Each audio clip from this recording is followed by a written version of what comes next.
Am advocate सपना कौशिक और आज हम बात करने वाले हैं कि अगर कोई लड़का किसी लड़की के साथ उसकी सहमति से संबंध बनाता है,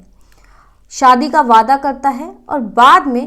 परिवार के विरोध के कारण वो उससे शादी नहीं कर पाता, तो क्या उसके ऊपर रेप का केस बन सकता है? क्या उसमें उसको सज़ा हो सकती है? आज हम उसको डिस्कस करेंगे। लेकिन उससे पहले एक और इम्पॉर्टेंट बात कि अगर आपने हमारा YouTube चैनल अभी तक सब्सक्राइब नहीं किया तो प्लीज़ चैनल को सब्सक्राइब कीजिए ताकि हम आपको ऐसे ही लीगल अपडेट्स दे सकें। अक्सर ऐसे केसेस सुनने में आते हैं जहां पर लड़का लड़की के साथ वादा करता है कि वो उससे शादी करेगा और इस वादे के ऊपर वो लड़की से सहमति लेता है संबंध बनाने के लिए और बाद में परिवार के विरोध के कारण वो उससे शादी नहीं कर पाता। ऐसे केसेस में लड़कियां अक्सर उनके ऊपर रेप का आरोप लगाती हैं और केस कर देती हैं, लेकिन कई केसेस ऐसे होते हैं जहां पर जेन्युइनली लड़का शादी नहीं कर पाता। इन्हीं सब केसों में एक केस आया कलकत्ता हाई कोर्ट में, जहां पर कलकत्ता हाई कोर्ट ने एक लैंडमार्क जजमेंट दिया जिसमें उन्होंने कहा कि अगर लड़के की जिस वक्त उन्होंने वादा किया शादी का, उस वक्त लड़के की इंटेंशन थी कि वो शादी करेगा और यही सोचकर उसने उस लड़की को प्रॉमिस किया, जिसके ऊपर लड़की ने संबंध बनाने के लिए अपनी सहमति दे दी। वहाँ पर लड़के की इंटेंशन थी कि वो शादी करेगा,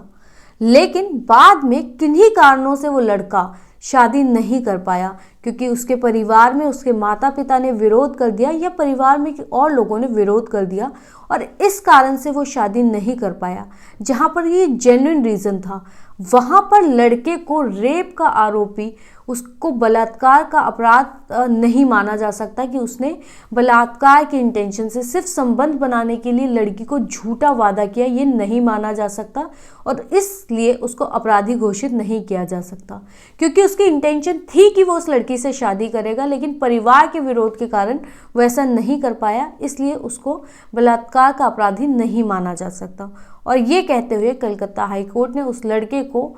आरोपों से, बलात्कार के आरोपों से बरी कर दिया।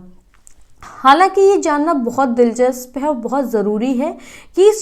कलकत्ता हाई कोर्ट ने ये जो जजमेंट दिया, इसको लेकर कई लोगों में भ्रम पैदा हो रहा है कि क्या अगर कोई भी लड़का ऐसे किसी लड़की के साथ शादी का वादा कर देगा और संबंध बनाएगा और बाद में उसके साथ शादी नहीं करेगा तो क्या इसे रेप नहीं माना जाएगा, जैसे कि बाकी जजमेंट्स में हमने देखा है।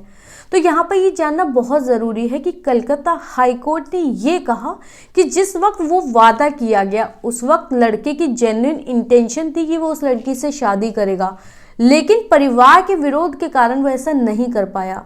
अगर लड़के की इंटेंशन स्टार्टिंग में ही गलत थी, वो चाहता ही नहीं था कि लड़की से शादी करे और झूठा वादा कर उसने लड़की से सहमति दी, तो वहाँ पर उसके ऊपर रेप का एलिगेशन माना जाएगा, उसको रेप का आरोपी माना जाएगा और उसको सज़ा भी ज़रूर होगी। तो इस केस से क्लियर है कि अगर लड़के की इंटेंशंस ठीक थी, उसकी जेन्युइन इंटेंशंस थी कि वो शादी करना चाहता था और तब लड़की ने सहमति दी, लेकिन परिवार के विरोध के कारण शादी नहीं हो पाई, तो यहाँ पर बलात्कार का केस नहीं बनता। लेकिन अगर लड़का झूठा वादा करता है, पहले से ही इंटेंशन शादी की नहीं थी और झूठे वादे के आधार पर रेप की संबंध बनाने की परमिशन ली गई, तो वहाँ पर केस ज़रूर चलेगा। आपको ये वीडियो कैसा लगा और आप किन और मुद्दों पर वीडियोस चाहते हैं, प्लीज़ कमेंट सेक्शन में बताएं।